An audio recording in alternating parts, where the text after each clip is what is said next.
आज रात्री जेव्हा तुमचा मूल झोपलेला असेल तेव्हा त्याच्या शांत चेहऱ्याकडे 10 मिनिटं निरखून बघा. त्या निरागसतेच्या मागे तुम्हाला एक अस्वस्थ करणारा प्रश्न नक्कीच विचारेल. हे मूल सुरक्षित आहे का? हे मूल योग्य मार्गावर आहे का? आणि सर्वात महत्त्वाचं म्हणजे मी एक चांगला पालक आहे का? आपण मुलांच्या स्टँडर्ड ऑफ लिव्हिंगवर अतोनात काम केलं, पण त्यांच्या क्वालिटी ऑफ लाईफचं काय? आज जेवताना मुलांच्या हातात मोबाईल आहे, डोळ्यांवर चिडचिड आहे आणि पालकांशी संवाद साधण्याआधीच ते एका वेगळ्याच डिजिटल मायाजालात हरवून गेलेत. लक्षात ठेवा, आजच्या पिढीला इन्स्ट्रक्शन नकोय, त्यांना कनेक्शन हवंय.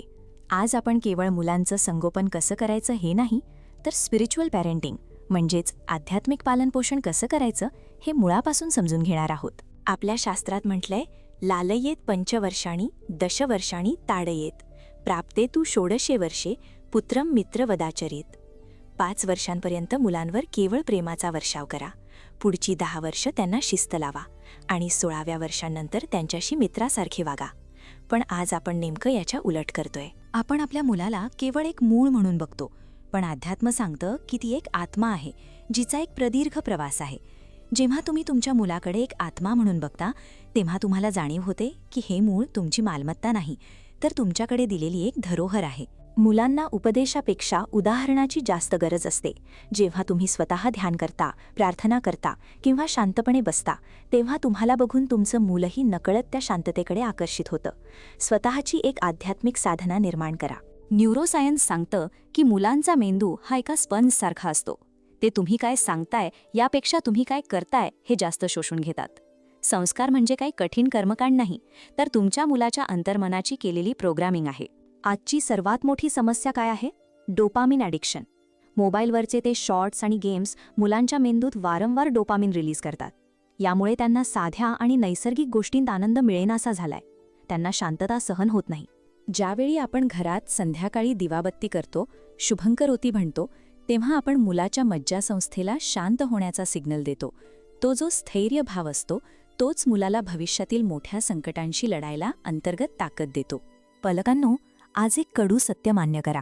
तुमची मुलं तुमचं ऐकत नाहीत, ती तुम्हाला सतत ऑब्झर्व्ह करत असतात. तुम्ही स्वतः हातात मोबाईल घेऊन मुलाला मोबाईल ठेव असं ओरडून सांगता, तेव्हा तुमच्या शब्दांची किंमत 0 होते.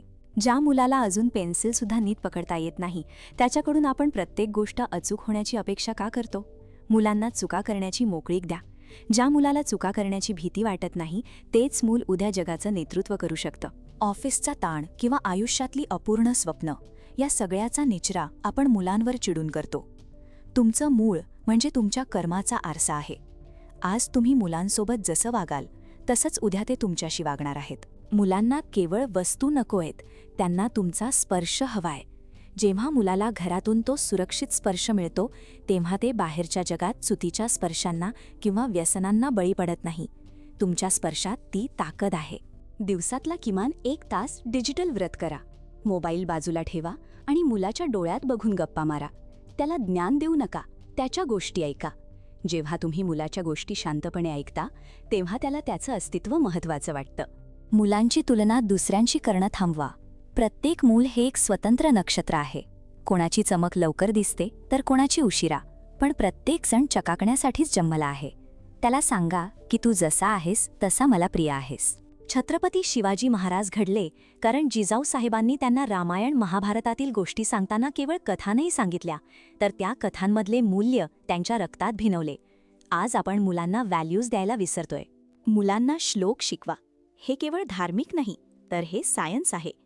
जेव्हा मूळ ओमचा उच्चार करतं, तेव्हा त्याच्या मेंदूतील प्रीफ्रंटल कॉर्टेक्स सक्रिय होतो, ज्यामुळे त्याची एकाग्रता वाढते. मंत्रांचे व्हायब्रेशन्स त्यांना शांत करतात. रात्री झोपण्यापूर्वी मुलाला विचारा, आजच्या दिवसात अशा कोणत्या 3 गोष्टी घडल्या ज्याबद्दल तू देवाचे आभार मानशील. ही साधी सवय मुलांच्या मेंदूला सकारात्मक गोष्टी शोधण्याची ट्रेनिंग देते. ज्याच्या मनात कृतज्ञता असते, तो कधीही नैराश्याला बळी पडत नाही. मुलांना शिस्त लावायची असेल तर ती आनंदी मार्गाने लावा.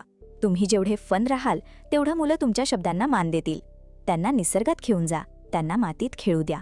ज्या मुलांचा निसर्गाशी संबंध तुटतो, ती मुलं मानसिकदृष्ट्या कमकुवत होतात. तुमचं घर हे एक मंदिर बनवा, जिथे भांडण नाही तर संवाद असेल. आज आपण एक संकल्प करूया. मी माझ्या मुलाला केवळ यशस्वी नाही, तर सोज्वळ आणि संस्कारी बनवेन. तुमची संपत्ती भविष्य नाही ठरवू शकत, पण तुमचे संस्कार आयुष्य घडवू शकतात. छान मुलांचे संगोपन करताना त्यांच्यातील ईश्वराचा अंश ओळखा. हेच आपल्या संस्कृतीचे सार आहे. आत्मानं विद्धी. स्वतःला आणि आपल्यातील दैवी अंशाला ओळखा. उपनिषद वाक्य. ओम नमः शिवाय.